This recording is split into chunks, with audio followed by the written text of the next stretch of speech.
Voting versus elections. The difference between good government and government for special interests are the candidates. This is a Substack post on my Kansas Bob, Robert Beatty channel. Well, my records were lost in the move to our retirement community in Heston, but so I can't tell you the exact dates, but I served a term appointed to Mensa's National Name and Logo Committee, the Intellectual Property Committee. And I served a term appointed as National Liaison to the Hearing Committee for the American Mensa Society. Both those were for the American Mensa Society. So when my term as liaison was over, Chief Justice Darlene Kress, who was the past chairman, told me, "You kicked more people out of Mensa than anyone else in Mensa's history." She said that with great approval. She indicated that we needed to kick a lot more people out of Mensa. But I didn't kick anyone out. She did. The hearing committee did. I didn't have the authority to kick people out. They did. I investigated, wrote reports, arranged hearings, and made recommendations. Colloquially, I was called Lord Chancellor, and colloquially, they were called the Mensa Supreme Court. They wanted me to do another term, but I said nope. Then I was asked to take a job I did consider taking. I talked with people, I looked into it. I was recruited to be International Election Commissioner for International Mensa. They wanted me to do three things. One, they wanted me to look into using this emerging technology of the internet to use in voting. I had some background in that. I was already the first lawyer in the Wichita, Kansas Yellow Pages, listed as practicing computer law. In law school, I had made an A grade in Professor Christensen's well-respected computer law seminar. And then I got out, passed the bar, and practiced computer law. I had lots of talks with lots of people in various aspects of the business. Abe Goo himself, when he was president of Boeing Military Airplane Company, told me that from now on, all jet airplanes that Boeing produced will be flying computers. That's 40 years ago, he told me that. His main worry was that politicians and MBAs, in their rush for gain, would overrule the engineers, software engineers and aeronautical engineers, and push for speed over quality. He told me that before Challenger and decades before the Boeing 747 MAX crashes.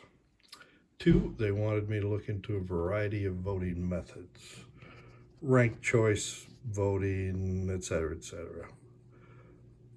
By far the majority of time is spent discussing or arguing over these, but I did not participate.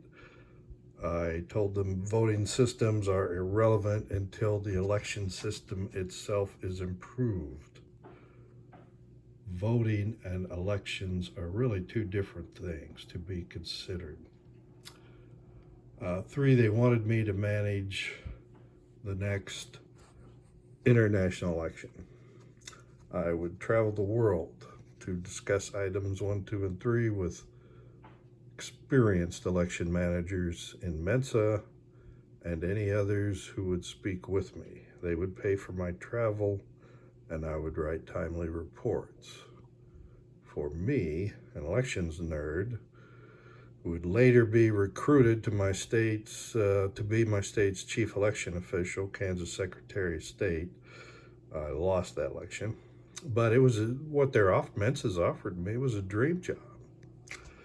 But with heartbreak, after looking into it, I said no, because there was one major problem.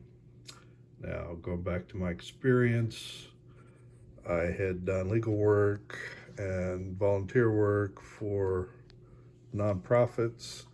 Most of the enduring nonprofits have a required progression of election office. After serving in some capacity, being noticed, uh, you become some kind of representative or trustee. Then typically there's a nominating committee who's looked into you, and you'll be nominated for and elected to or lose elections in a sequence. First as secretary, a year or two, then as treasurer, then as second vice president, and first vice president, and only then are you eligible to become president. It's kind of like the Roman Republic Cursus Honorum. Now, you do not just announce you want to be president and get the votes and become president. But that's what could be done then in Mensa, and that's what's done now in the United States. United States president. Now, what I wanted to talk about back then when I got offered this Mensa job was instituting some type of required progression that was commonly done in U.S. nonprofits. But no one wanted to talk about that. They want to talk about ranked choice voting and voting over the internet and etc. Well, I ended up not taking the job. Now, I mentioned the American Electoral College, how people become president then and now. It's really changed greatly. It's only in a perverse form is it the same. Now, in the first Electoral College, the one that elected George Washington, 12 men received Electoral College votes. I wrote a book about it, published, self-published on Kindle, sold no copies, and eventually unpublished it. So, no one campaigned for president. Not a single word from George Washington or anybody else. The Electoral College members were former governors, diplomats, captains of industry, selected by each state, and when they voted by state, there was 12 names. Now the government is just forming, the first government, and they send the Secretary of the Senate, who had been in the previous governments, Revolutionary War, Continental Congress, and so forth. Secretary of the Senate Charles Thompson rode his horse to Mount Vernon, Virginia, and asked George Washington, who had received the most votes, if he would accept the job. If he said no, Thompson was to ride to Boston and ask John Adams if he would accept the job. And if Adams said no, go to New York and ask John Jay if he would accept the job as first president of the United States under the Constitution. That's historical fact. Well, Washington said yes, Adams became vice president, and John Jay became the first Chief Justice of the United States, although he didn't hold that job long because he became and wanted to be governor of New York.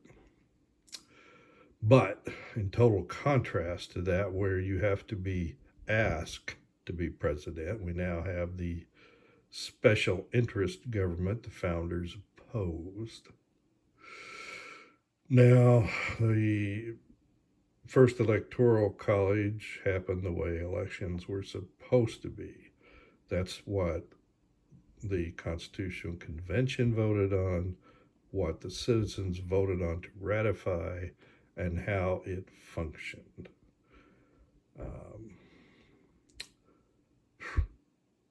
It's just the enemies of good government that think it should be the way it is today. So,